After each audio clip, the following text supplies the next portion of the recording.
À ce moment précis, on observe une importante coupure du réseau. Dar es Salaam s'éteint d'un coup, comme si le pays avait perdu son souffle. En moins de 8 minutes, les courbes montrent une chute de plus de 90% du trafic, tandis que des images d'urnes brûlées et de rues de noir perçant encore à travers quelques connexions survivantes. Depuis Ouagadougou, Ibrahim Traoré regarde ces chiffres tomber. Et la question s'impose, qu'est-ce qu'un État protège vraiment quand il peut programmer le silence plus vite que ses citoyens ne peuvent comprendre ? Ce soir-là, la coupure cesse d'être technique et devient un message. Cette enquête promet une chose claire, comprendre comment une coupure numérique, brève mais totale, redessine le pouvoir et la peur. Pour le spectateur, l'enjeu est simple et concret.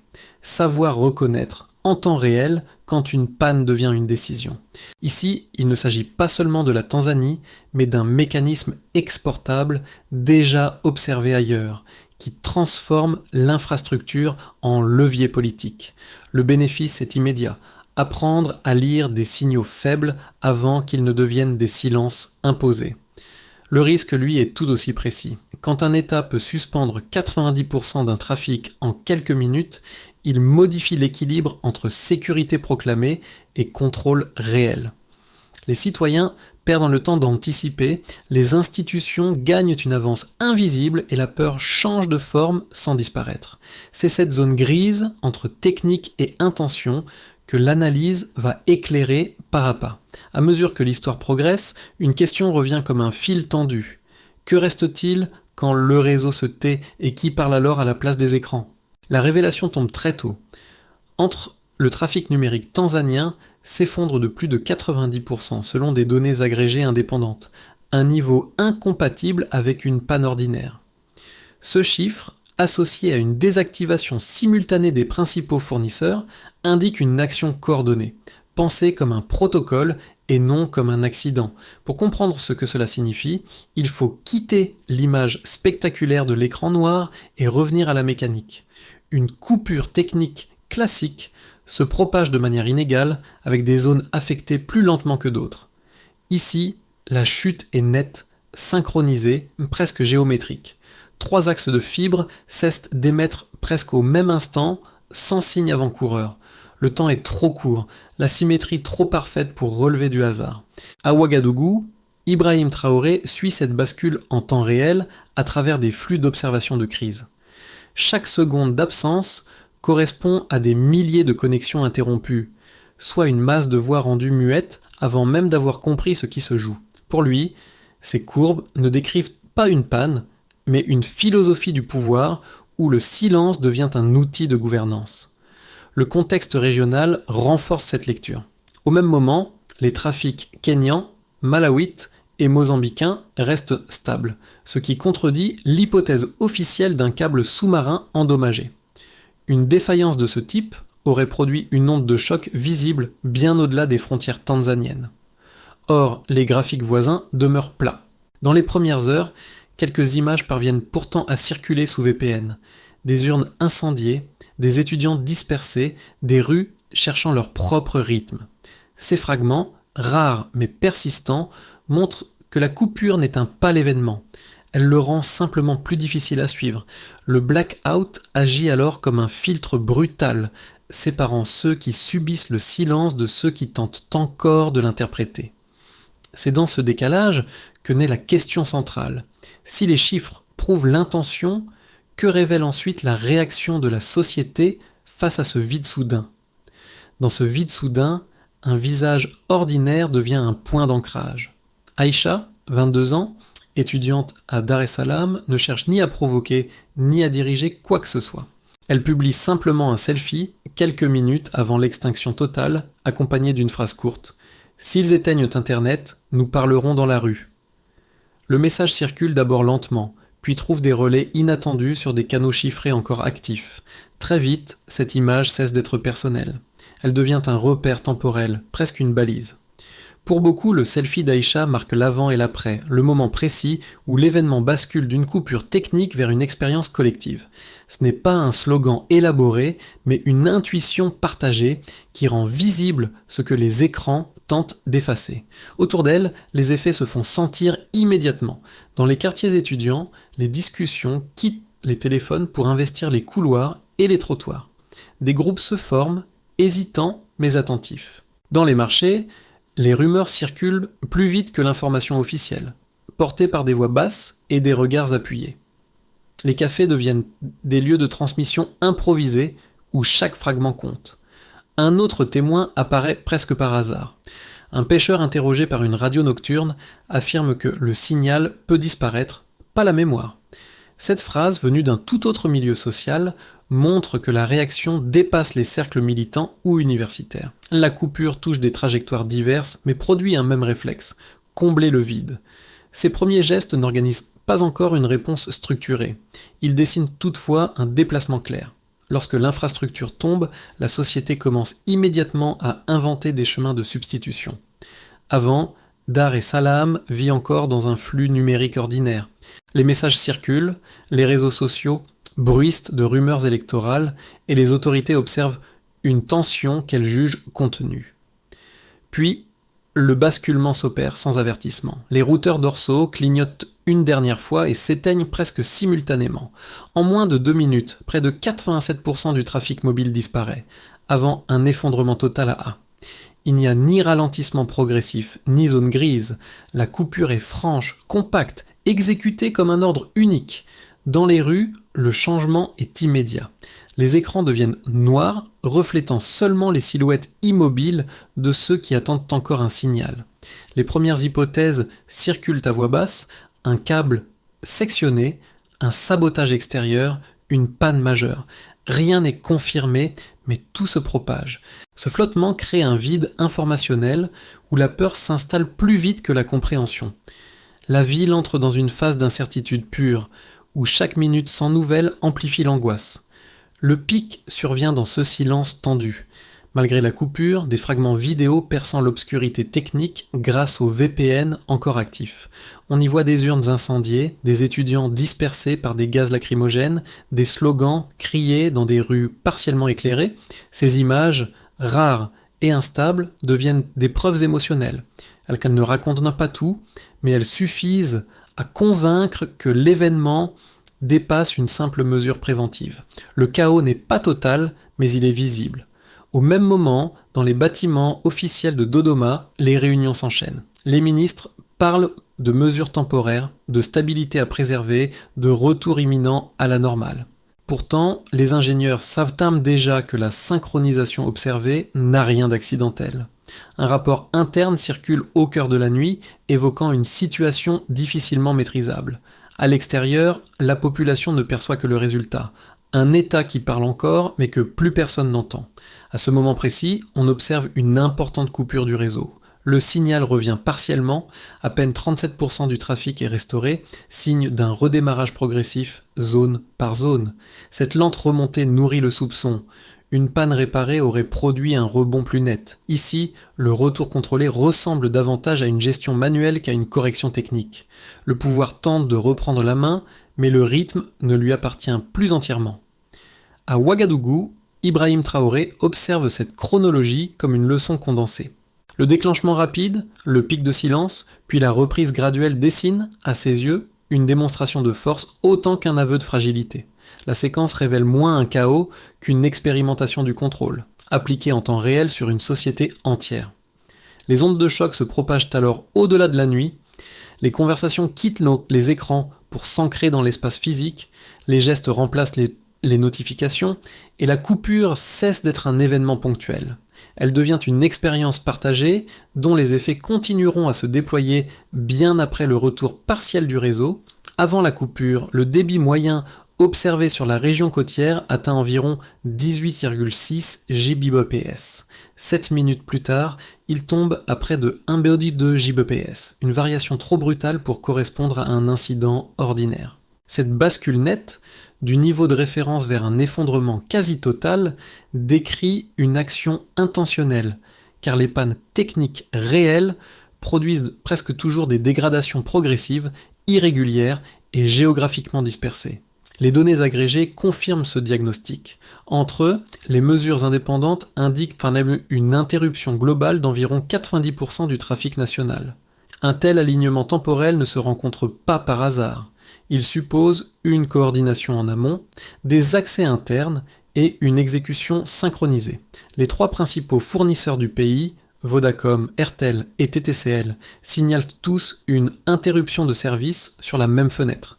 Dans les statistiques de réseau, ce type de simultanéité révèle une source unique de décision, non une accumulation de défaillances locales. Un autre indicateur renforce la lecture.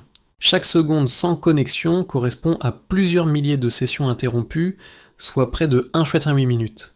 Ce chiffre n'est pas abstrait. Il traduit des conversations arrêtées, des transactions gelées, des échanges d'informations brutalement suspendus. Rapporté à l'échelle d'un pays, ce volume suggère une précision quasi militaire dans l'exécution, incompatible avec l'idée d'un accident. La phase de reprise apporte un second faisceau de preuves. À partir de UI, le trafic ne rebondit pas franchement. Il remonte lentement pour atteindre environ 37% de son niveau initial. Cette progression graduelle indique une remise en route par palier, comme si l'ordre de redémarrage avait été appliqué zone par zone.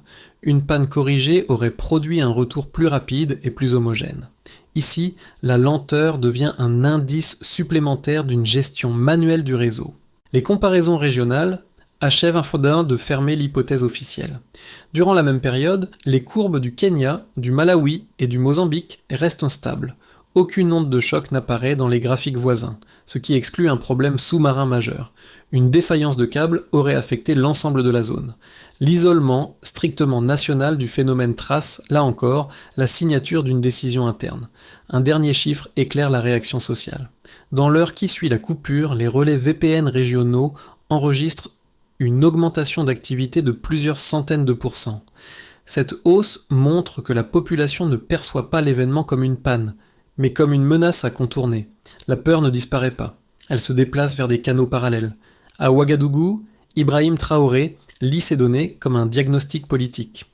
Pour lui, la chute de 18,56 à 1,2 Gbps n'est pas seulement une métrique technique, mais la traduction chiffrée d'une souveraineté numérique fragile, dépendante d'infrastructures contrôlables.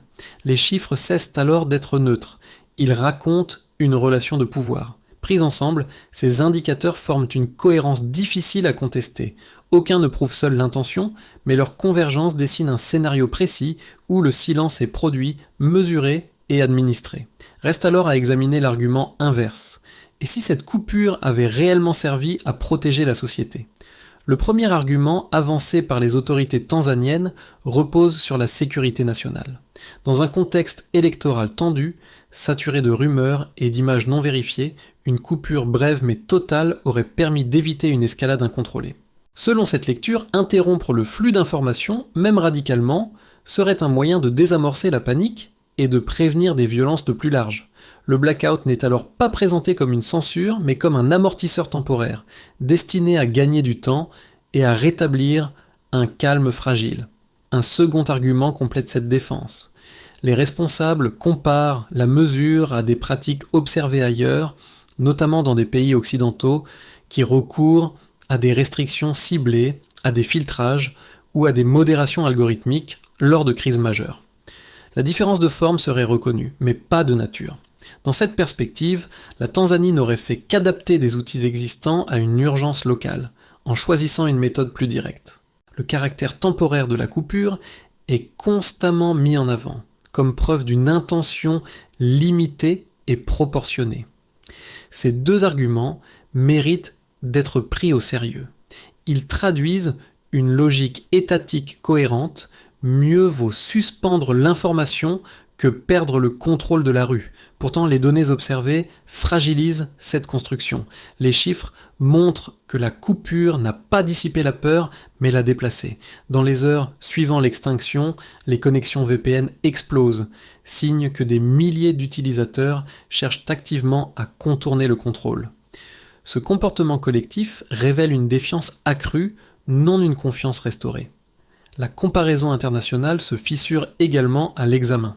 Dans les cas évoqués en Occident, les restrictions ciblent des contenus précis ou des plateformes spécifiques. Ici, la désactivation simultanée de plusieurs nœuds de fibres vise la coordination citoyenne elle-même.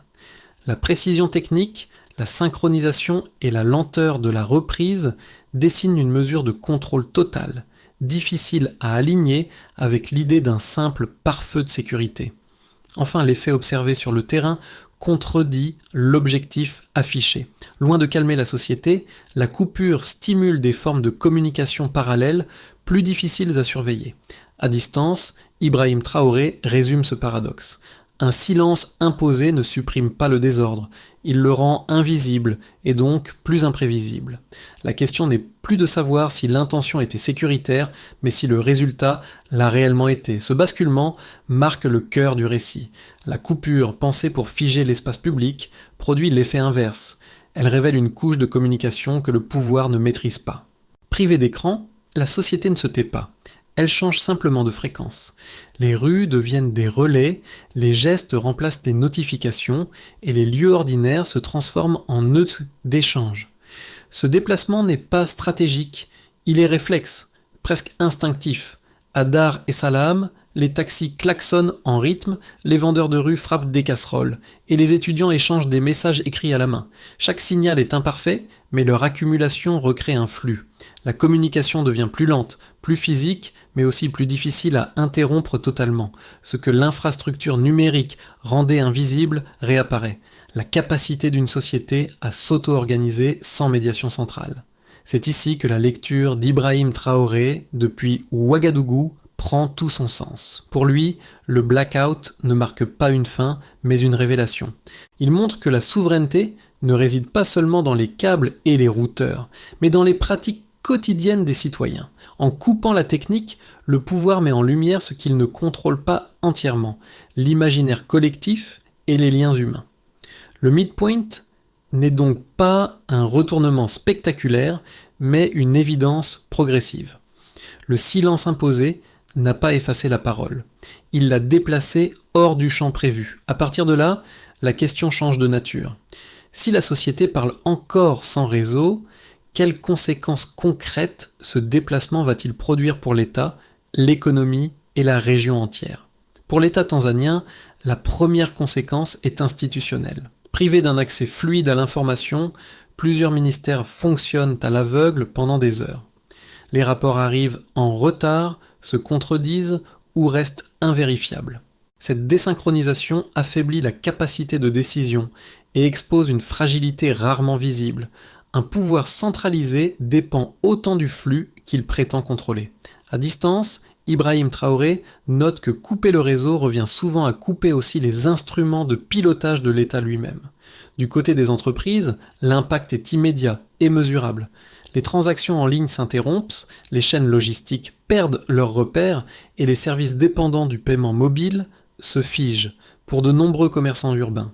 Quelques heures sans connexion signifient des pertes nettes, impossibles à compenser. Les acteurs économiques comprennent alors que la stabilité numérique n'est pas un confort, mais une condition de survie quotidienne. La coupure transforme une décision politique en choc économique diffus. Pour les citoyens, la conséquence est plus intime. Les familles ne parviennent plus à se joindre, les étudiants perdent l'accès à leurs ressources et les travailleurs informels voient disparaître leurs outils de coordination. La peur ne vient pas seulement de ce qui se passe dans la rue, mais de l'incertitude totale. Quand l'information disparaît, chacun doit reconstruire sa propre version du réel, à partir de rumeurs, de gestes et de signes partiels. Cette fragmentation du sens laisse des traces durables dans la confiance collective. À l'échelle régionale, enfin, l'épisode résonne comme un avertissement. Les pays voisins observent qu'un blackout ciblé peut redessiner les rapports de force plus vite qu'une décision diplomatique. Les investisseurs s'interrogent, les organisations continentales appellent au dialogue et la notion même de souveraineté numérique entre dans le débat public. Pour Ibrahim Traoré, cette onde dépasse la Tanzanie. Elle révèle un précédent, capable d'influencer d'autres capitales confrontées aux mêmes tentations de contrôle. Ces 4 niveaux s'additionnent sans se compenser. L'État se fragilise, l'économie ralentit, la société se reconfigure et la région s'inquiète. Le silence n'a pas suspendu la crise, il l'a simplement déplacée sur plusieurs plans à la fois. Dès lors, une question s'impose pour la suite. Face à ces effets cumulés, quelles trajectoires sont encore possibles dans les mois à venir ? Le premier scénario est celui d'une stabilisation sous surveillance. Dans cette trajectoire, les autorités rétablissent l'accès numérique sans revenir à une coupure totale, mais maintiennent des filtres discrets et une capacité d'intervention rapide. Les plateformes fonctionnent, les VPN sont tolérés tant qu'ils restent de marginaux, et la vie quotidienne reprend un rythme presque normal. Pourtant, la mémoire des 7 minutes demeure. La confiance ne se répare pas complètement, et chaque ralentissement du réseau réactive le soupçon. La stabilité existe, mais elle repose sur une vigilance constante, plus froide que rassurante. Le scénario optimiste repose sur un choix politique différent. Sous pression régionale et internationale, l'État pourrait ouvrir la gouvernance des télécommunications à des experts indépendants et à des mécanismes de contrôle civil. Une transparence minimale sur les conditions d'une coupure deviendrait la norme, transformant un outil opaque en procédure encadrée. Dans ce cas, l'épisode du blackout servirait de catalyseur. La société civile y verrait une victoire partielle, et la souveraineté numérique se construirait davantage par la confiance que par la contrainte. Le scénario pessimiste, enfin, prolonge la logique du contrôle. Les outils de contournement seraient criminalisés, les journalistes davantage surveillés, et les espaces de discussion rétréciraient. Une partie des compétences numériques migrerait vers des pays voisins, créant une fuite silencieuse mais durable. Le pouvoir, en cherchant à prévenir le désordre, installerait une instabilité chronique, nourrie par la méfiance et l'autocensure.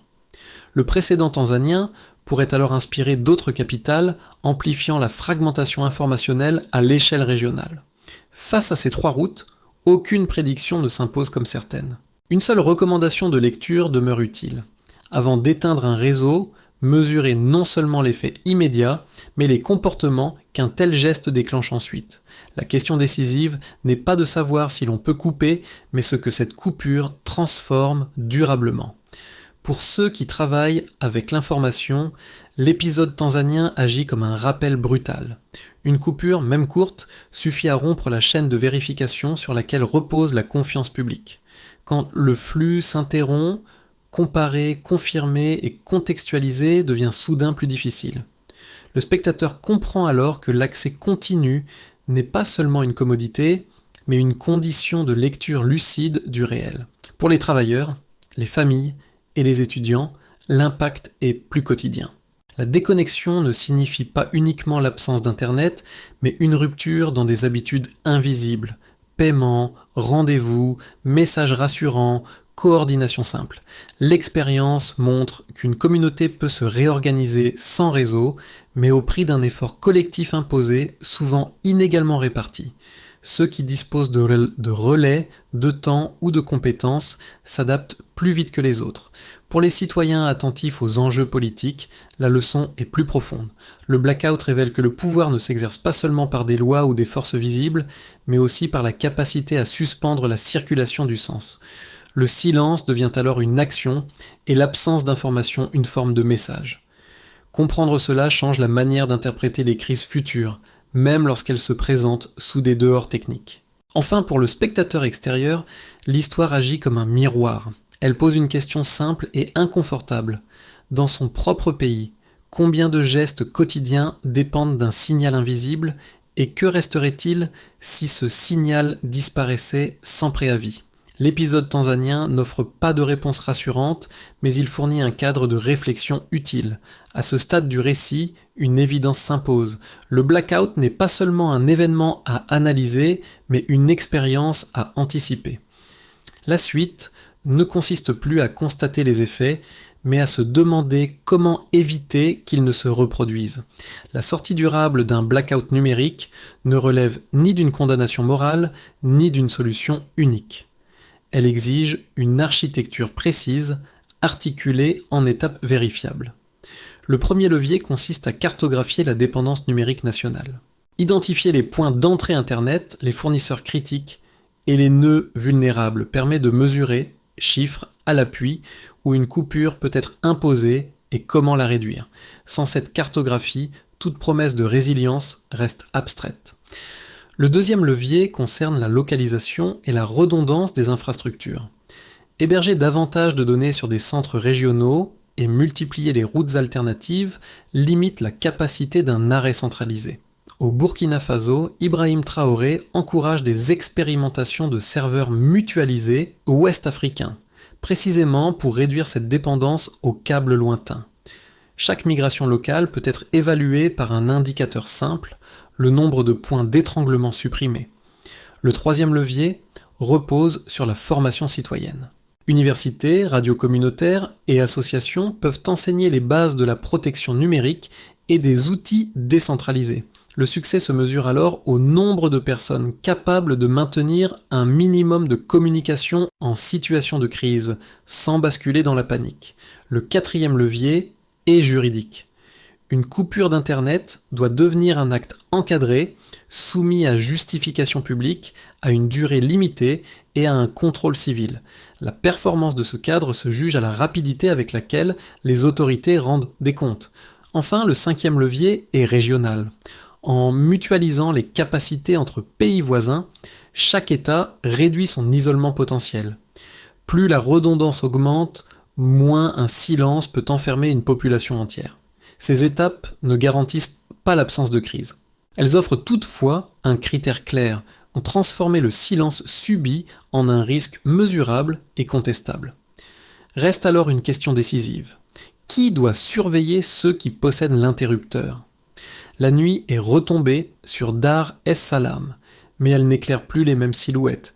Sur les marches de l'université, une bougie vacille, fragile, comme si elle reprenait le souffle laissé par Aïcha dans son message initial. Ce geste minuscule devient un motif silencieux, repris sans coordination par des rues, des radios nocturnes et des marchés encore animés. Ce qui devait disparaître des écrans trouve une autre manière de durer.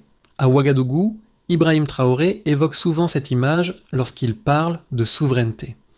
Pour lui, la dignité ne se proclame pas par décret. Elle se maintient par une succession de gestes discrets, de refus calmes et de continuité invisible. Aïcha n'a jamais cherché à incarner quoi que ce soit. Et pourtant son acte ordinaire a traversé les frontières, devenant un repère pour d'autres jeunesses confrontées au même silence imposé. Ce rappel émotionnel ne glorifie ni la coupure, ni la confrontation. Il souligne autre chose, la fragilité peut porter une force durable. Quand le réseau s'éteint, ce qui subsiste révèle souvent plus sur une société que ce qui circulait avant. Dans cette résonance partagée entre Dar es Salaam et Ouagadougou, une certitude s'impose doucement. Tant que des voix trouvent un chemin, même étroit, aucun interrupteur ne peut effacer entièrement le sens. Si l'histoire de Dar es Salaam continue de circuler, ce n'est pas parce qu'elle appartient à un pays lointain, mais parce qu'elle touche à une dépendance partagée. Dans chaque ville connectée, un signal invisible relie travail, relations et compréhension du monde. Les 7 minutes de silence tanzanienne rappellent que ce lien peut être suspendu plus vite qu'on ne l'imagine et que ses effets dépassent largement l'instant de la coupure. Pour le spectateur, l'enjeu n'est pas de tirer une morale définitive, mais de prolonger la réflexion. Comparer ce cas à d'autres pays, interroger les réponses possibles ou analyser les mécanismes juridiques et techniques devient une manière de reprendre prise sur un sujet souvent perçu comme abstrait. La souveraineté numérique cesse alors d'être un slogan et redevient une question concrète, discutée collectivement. Ce récit invite donc à un échange plutôt qu'à une conclusion fermée. Quelles limites accepter ? Quels garde-fous exiger ? Et à quel moment un silence devient-il inacceptable ? La suite dépend moins d'une réponse unique que de la capacité à poser ces questions à voix haute avant que l'interrupteur ne soit de nouveau actionné.